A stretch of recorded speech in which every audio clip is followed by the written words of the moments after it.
Welcome to the Family Brand Show. We're Chris and Melissa Smith of FamilyBrand.com, husband and wife, parents of 5, and we want to help you take back your family and to live life on your terms. And we know being a family can feel really overwhelming. Parents tell us they feel like they're being pulled in a million different directions. It's so challenging to navigate the uncertainty and all the chaos that's happening in the world right now. And that's why we want to bring you every single week actionable tips and strategies that you can implement in your daily life to become a better parent, to become a better spouse, and to build a stronger family. And look, there's never been a better time and a more important time than right now to take back your family. You can define what your family stands for, or the world is going to do it for you. And the world needs strong families now more than ever. And it starts right here with your family. It's August. Are your kids back to school yet? How are you guys doing? Are you getting into your rhythms, routines? That's where the Smith family is at right now, trying to settle into, like, our kids go to school at all different times. Our oldest goes at 6:30. He has a 0 hour. And then we have kids that go like at 7:30, and then Indy goes at 10. So we're just trying to figure out all of that. But I love this time of year. I think it's fun, like new beginnings, almost like a new year, like it is in January. Kind of feels the same to me. So Heading into fall. Is fall your favorite season? I really like the summer too. I do like the fall. My birthday's in September, so it's almost time to kick off Meltember also. The whole month. I like to take advantage of the whole month of September as much as possible. So Yeah, we no longer in this family celebrate birthdays. It's birth months. A little out of hand. for me anyway. Yeah. Mostly it's just like, But you are so worth celebrating for. We should celebrate you all year. like if there's something that if I find something online that I want to buy, I'm like, well, it's for my birthday. Just I'm a little more free like that in the month of September. What? That is what. Well, you must do that year round then, because it's like, oh, my birthday's in 9 months. It's January. I'm going to buy myself something. Not true. Mr. over here who gets suckered by every Instagram ad that I do love a good Instagram ad. I even love a bad Instagram ad. Everything that shows up in the mail was like, Instagram ad. Like, yes. allow me guess. Don't judge An me. Instagram ad. Gotcha. Do whatever I want on Instagram. They say though the best salesmen are people that are easily sold. Yeah. Yeah. If you're in sales, you want to sell salespeople. They're the easiest to sell. And you're like an excellent salesman, and so it's okay. Yeah. So basically what you're saying is you're complimenting me because all this stuff I buy on Instagram, it's just fact that I'm good at sales. Yes. It makes perfect sense. Okay, this episode today, a little different, but I thought this would be really fun for Chris and I to kind of riff on. So in our church congregation, in the women's group, they start every meeting out with a question, and then it's a question that people give feedback on and kind of collaborate on. And this week's question I thought was so good, and I did raise my hand and give an answer, but then after that I was like, ooh, I could have said like 10 more things about this topic, and I thought Chris and I could just do a whole episode about this question because it was so good, and I feel like it's so applicable to many families today, maybe even yours. So the question is, how can we help our teens to become more connected and interactive with family at home? And like I said, we're getting into new schedules, new rhythms, and I feel like this could be part of that. It's kind of timely in a way because the precedents you set now are things that might stick for the rest of the semester. So I have like 5 ideas that I want to share. And at the beginning of this, I want to say I don't feel like we definitely don't have all the answers to this, but we have things that, we've maybe tried and failed, or things that are going well. As this goes, I feel like our teens are generally pretty connected and interactive, and are there times where they're not? Absolutely. And so, again, we're not like perfect at this, and the authorities here, but we do have 3 teenagers, so that gives us some practice in this area at least. So, Can I share one before you? yeah. I don't know everything that's on your Kick us list. off.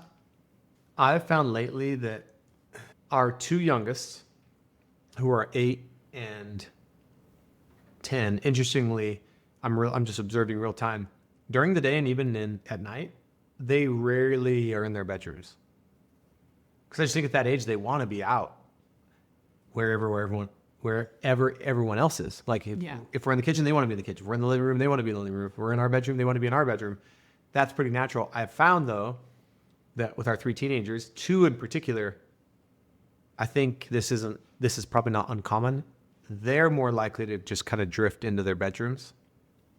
And so I have found myself, without even maybe realizing it until now, I think I am pretty intentional about going and grabbing them out of their bedrooms when they're at home. And just be like, hey, come hang out with us. Like, we're all in the living room. We're all in the family room. So I don't know if that made your list, but I think one of the ways we can help our teenagers be more connected to family at home, and it doesn't mean that they can't have some time alone. It doesn't mean they can't have their space, but I think it's so easy at their ages to just drift into isolation, not even maybe realizing how much they're doing it, but get on a computer, get on a phone. And it also just doesn't probably make them feel very good. Like you go and isolate. I know when I do that, when I go isolate myself from my family or from people for too long, when I just get caught up in like social media, like, I never feel great after. So there may just be a little bit of like manually like going and grabbing them and be like, you are going to come be with us and be in our presence and just be around us. I think that's great. A great way to kick us off. Let's lead that into mealtimes. I think mealtime is a good way. And when you talk about like going and grabbing, if you're going and grabbing them figuratively. No, literally lately. That's how it feels like at mealtime at our house. We have to physically go grab people sometimes to be like, come sit down for dinner. Which we've talked about before, the power of family mealtimes. Like there's so many benefits to having family mealtimes. And that doesn't have to be dinner. That can be breakfast. That can be lunches, depending on your family's schedule. That it could even be like, as I mentioned at the top of the episode, we have family members that are leaving at all different times of the day. So my intention so far has kind of been like, okay, no one eats alone. Even if our whole family isn't sitting down together, I'm going to be up and staring at Tanner while he eats this breakfast. At 6:30. At 6:30 before he leaves. And okay, the craziest thing actually happened earlier this week where it was just he and I sitting across from each other at the island, and I can't even remember how the conversation started.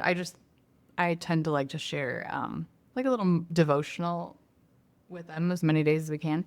And I had asked him a question and it kind of shared a thought, and he started talking to me and like sharing something that was like deeply impactful to him that had kind of been on his mind, kind of been bothering him. And I'm like, wow, if I hadn't been creating the time and that breakfast at 6:15 that morning, like we might not have had this conversation. So I think meal times are just really great for that. And something about having food, even if it's not mealtime, even if you're going and grabbing your kid and you're just saying like, hey, I popped some popcorn, come and eat popcorn with us. I think that is huge. Food. It's easier to get teens, I think, to gather around food. Sometimes we'll just gather around our island for snacks or a meal, but just gathering around food, I think, is really a way to get them connected. And I would say we are pretty good at, when we do gather for meals, no phones at the table. We're not perfect at it, but we're pretty good at that because it would be also really easy. And I saw this the other night. I went out to eat for business with some people, and we were having this amazing conversation, me and Jonathan on my team and this other individual we're thinking about working with. And it was a great dinner. We're connecting, and I just noticed that none of our phones were out. And then one of them had to use the restroom, or I think both actually used the restroom. So I was sitting there and I look across at this family, no judgment, because I'm sure we've been this family, but I looked over and it occurred to me, and I stared at them for quite some time just to see how long. And there was a daughter, mom and a dad, and all 3 of them were on their phones at dinner, and yet like not connecting or connected at all. And I watched even like as they ate their meals, they just ate their meals on their phones.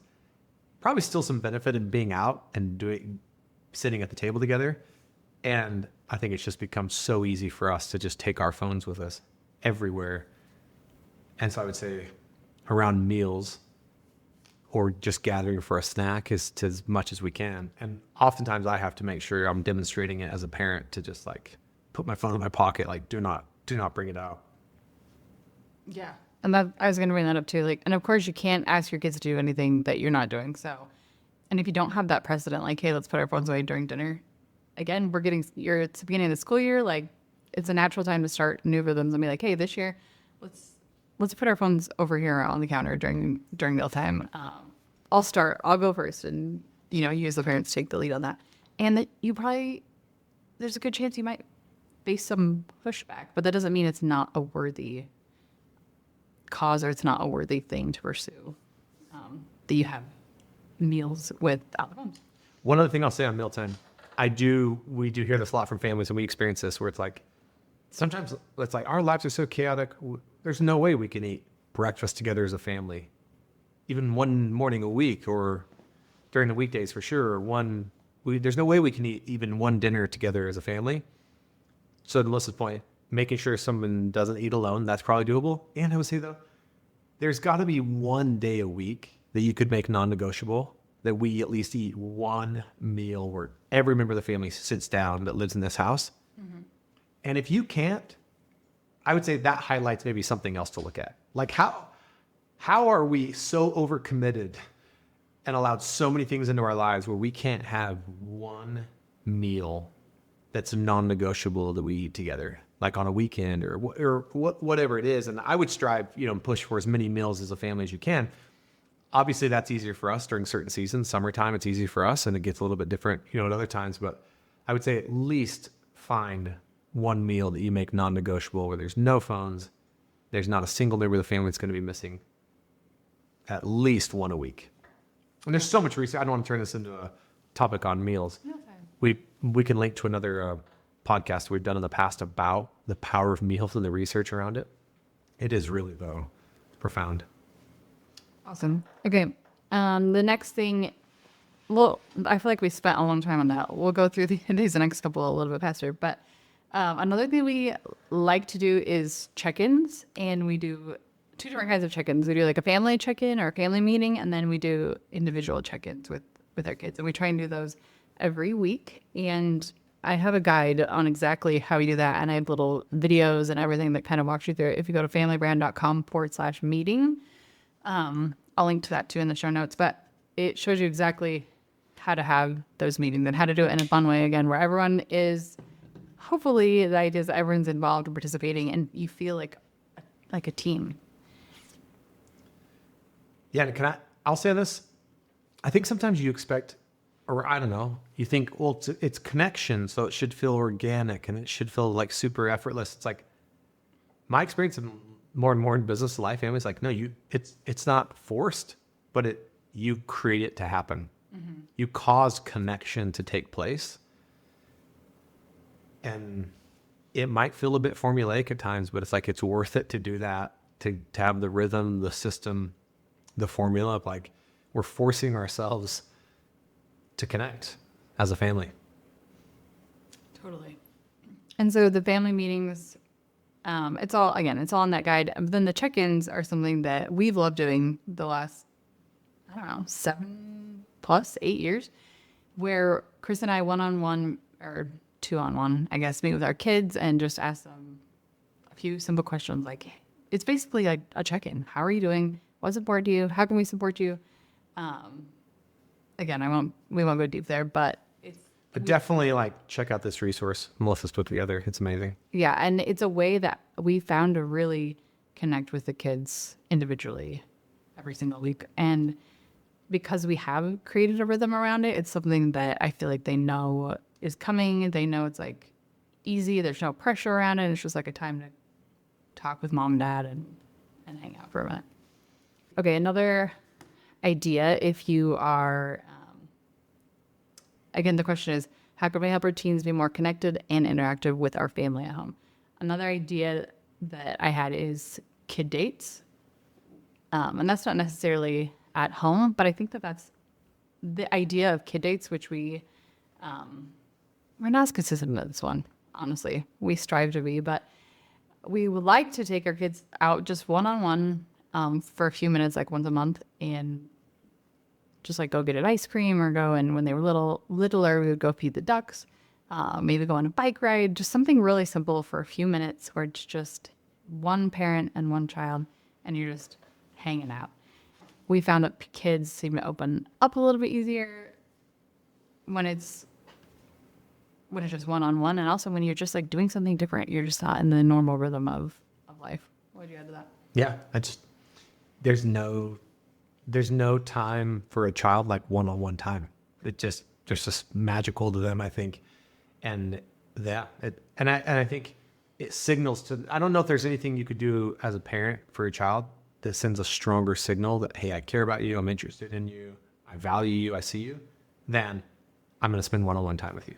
Okay, so that's an option. And then, although that's one-on-one time, I think that would translate to just their way of being in the house more, around their siblings and everyone else. Another thing is really looking at, and I know this every parent's like the bane of every parent's existence right now in life is, I think everyone is like, screen time. How do I manage screen time? How much is too much? What's the sweet spot? How do I manage screen time?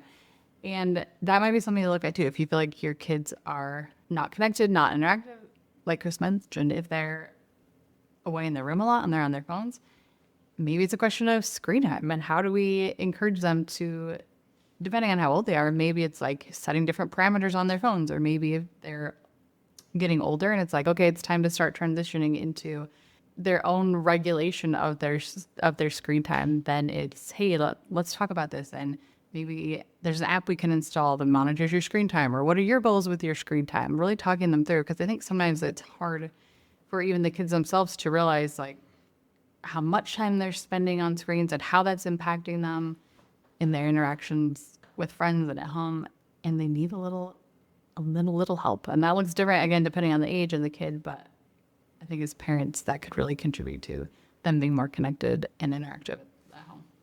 I've also seen one thing that I would say, if you're a family like ours, where you have your youngest is 8, your oldest is 18, sometimes it can also, outside of meals, it's like, how can we do something where everyone is going to feel like they're connected and part of it without the younger ones being bored or the older ones being bored? And so I think there are some times where, like watching a movie together, and again, trying to find a movie that everyone's going to be interested in, but we have been able to do that and find like a movie where, and I just love it, when all 7 of us are like on the couch together and we're watching a movie. So there's little things like that, or sometimes there's certain activities we'll do in the backyard where we can still find where all 7 have fun and want to participate. So I think that's also something useful to look into, is like, no matter what the ages of our children are, what are some activities we could do at home where arguably everyone could be like enjoying it.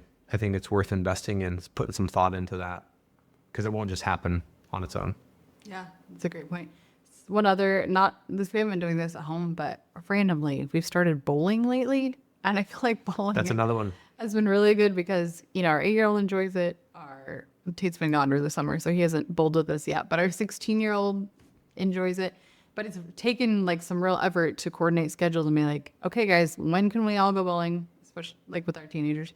When can we all go bowling? Let's set aside this time. And it's not going to happen unless you and I are like, we need to, let's make this happen.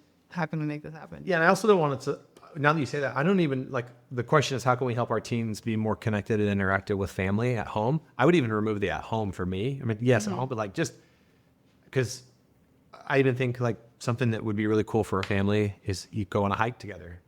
It's like, that's something everyone can do regardless of their age. It forces you to be together. You're talking. Bowling is another one. Watching a movie together. And so I just think there's also maybe looking at like what could be some of our go-to activities that, again, kind of force us to be together without your teens even realizing like, hey, we're going to go be connected, because I know if we said that to our kids, like, we're going to do some activities that have us be connected as a family, they'd be like, oh my gosh, like, not interested. But if we don't like signal any of that to them and just go do things that have us all be together, the connection's going to happen. I really want to go camping. Yeah, camping's a great one. Like, again, I think your kids may maybe become a little less excited about that, but you can probably begrudgingly talk your teens into camping, and once they get out there, they'll be like, okay, that was actually kind of fun. And the beautiful thing when we do go camping or when we go in the mountains, there's usually no cell phone reception. That's another thing I think that maybe we don't take enough advantage of is like, oh yeah, we could do that more often. We could take our kids into places more often where like literally cell phones don't work, like in the mountains. And yeah. So having fun, scheduling fun. I think that's another awesome one. And then lastly is, and this is kind of like a bigger, this isn't a tactic. This is like a bigger Not a idea. tactic or an activity. It's more of like a philosophy or a way of being. Yes, totally. Hear you talk about it. Well, it's easier said than done. Like one of our family's core values is Smiths can talk about anything without judgment. I don't think little kids maybe are as worried about being judged by their parents or as sensitive to that, and are probably just by nature of their age are more willing to talk about anything. And as kids get older, obviously we know that they might not be as willing to talk to you, and our kids might not be as willing to talk to us, and not as willing to talk to us about a lot of things. So both, it's like they're just less maybe likely to talk to us and definitely less likely to talk to us about certain things. And so the more that we can, especially with teenagers, approach those conversations with as little to no judgment as possible, it's obviously going to foster them wanting to talk to us more. It's like no different for you or I. Like any of us listening to this, if someone in your world, if every time you talk to them you feel an element of judgment or criticism, or that there could be, well, you're just going to stop talking to them as much. You're going to stop wanting to be around them as much. Or you might be around them, but it's like you're not going to be present. And so, yeah, I think that's just easier said than done. But man, especially with our children, especially with teens, can we really encourage them to have a voice, have opinions, share their ideas, share their opinion? And when they do, even if we don't agree at all, can we respond from a place of less judgment, more curiosity? I think that would have our teens wanting to hang around us more and be more connected and have a voice. Thank you. That was beautiful. When you were talking, it reminded me, like, I think the goal of, like developmentally of teenagers is they are gaining independence, and they like, that is the end goal, is that they become independent, they move out, they can survive on their own. And so I think that, in the middle sometimes, although the goal is independence, it's like learning how to balance that, and that them wanting to be on their own isn't like a bad thing, or them getting ready to leave the nest is sometimes hard. It's like developmentally like what they're supposed to do. So I think it's understandably though tricky though how to navigate that and balance it. But yeah, it's like we say on one hand as parents, I think you probably say this, like, well, listen, I want my kids to be like strong, independent, confident, free thinking, like happy. And then as they become teenagers, it's like, no, I don't want you to think that way, say that thing, believe that thing. It's like totally a mixed message. It's like they're gonna have to have their own opinions, their own thoughts, their own ideas if they're gonna like make it in the world. So like the very thing you say you want for them when they're little, which is to be strong, independent, happy, confident, brave, courageous. Well, part of how that might manifest itself in their teens is they start having different ideas and opinions than you. And if we judge them for that, it's basically saying, well, no, don't be actually all those things I wanted for you when you were little, And we don't have to agree with everything. And I can't remember who said this. That's not my quote. Maybe we can find out who said it and give credit in the show notes. But it's like, people who never listen will eventually be surrounded by, if you don't listen, you'll eventually be surrounded by people who have nothing to say. Because they'll just stop talking. It's like, well, you don't listen to what I say. Or you listen, but you don't really hear what I'm saying. And I just think, man, you want to get teenagers to stop talking really fast, like stop really hearing what they're saying, or every time they say something, have something to correct them on or criticize them on or judge them for. And look, Melissa's so much better at this than me, because I love to coach and I have the heart of a teacher, and I'm like it could be, I'm a work in progress. I think I've gotten better, and I still have a long way to go to like just, I don't always have to have something to teach them or correct them on or add to. Sometimes it can just be like, man, yeah, wow, thank you for sharing that with me. Or like, oh, that's insightful, or how does that make you feel, or like, what was that like for you? And just like, you know, I've learned, especially with one of our teenagers, that when we go do any kind of sports, it's just way more useful if I just shut my dang mouth. And I'll see a million things that I want to suggest or like correct or say or even criticize. And I've just learned like there's zero usefulness. None of it ever gets through anyways. Zero. Right? So it's like, I might as well be talking to myself. B, all it does is like frustrate them.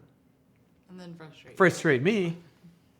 And I've just learned if they want to hear what I have to say, they'll ask.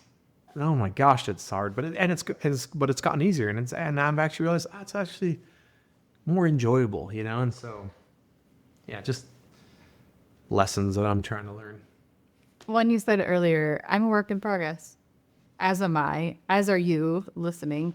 I know we're all a work in progress. And so I hope you take something from this episode. If you find yourself in the spot where you're like, oh, I wish my teenagers were a bit more connected at home, I hope that there's something that we shared today that you can experiment with and try. And just know that we're all on this journey together. We're all going to make mistakes, and we're all going to, try again. And it's part of the journey. Last thing I'll say on this, though, I do believe strongly in this. I do not like or find useful the narrative that, I don't know if this is every society, but especially in American society and American families, this like, oh, just wait till they're teenagers. Oh, teenagers are the worst. Oh, teenagers never listen. Oh, teenagers are so horrible. It's like language creates.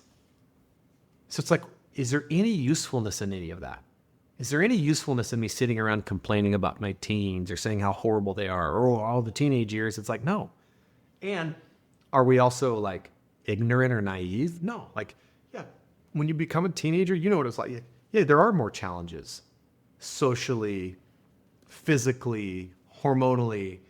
So it's like, we're not pretending and living in la la land. Like, yeah, there's challenges. And what good does it do to talk about all this negative crap around teenagers? Like, every time I hear someone say it, I just want to be like, dude, shut up. Like, what good is that doing? You know, like, oh, just wait, you know? So I just say like, and really like, I'll even see parents a lot of times right in front of their teenager, like, oh, teenagers suck. Teenagers are the worst. Like, oh, it's like, yeah, is that creating more connection? Is that creating more of what you want? And so I would also just, part of this idea of creating more connection with your teens is like, how do they hear you talking about them? How do they hear you talking about being a teenager? How do they hear you talking about the teenage years? You know, I think I see parents sometimes post like what they think is funny, and it probably is somewhat funny, like stuff on Instagram about their teen in front of their teen, and it's like, haha. But I often was like, wonder what their teenager really thinks about that, or seeing like their dad reshare something about how teenagers are the worst on social media, and it's like, but if your kid follows you, I don't know. I don't think the narrative around teens in our society, the prevailing narrative, at least that I just don't think it's useful. Yeah, that's a great point. And to be really aware of like, what narrative am I sharing and what I'm buying into, and even creating myself around teens. Yeah. Okay. Peace out, everyone. Have a blessed week. Hey there, we're Chris and Melissa Smith of FamilyBrand.com, husband and wife, parents of 5, and we want to help you unleash the power of your family. And we know it can be so challenging raising a family, where the return on investment is unmeasured, and sometimes it feels like your efforts are completely unnoticed. It takes real courage and commitment and a long-term vision for what you are building. You're building a family. And as entrepreneurs, we always think it's so interesting how your brand at home is the one that you think about the least. But at the end of your life, it will be the brand that matters the most. And look, none of us want to wake up one day feeling like, man, we missed it. Like we missed this opportunity to create something really amazing as a family. So what you can expect from us are actionable tips and strategies that you can implement in your daily life to become a better parent, a better spouse, and to build a stronger family. The world needs strong families now more than ever, and it starts right here with your family.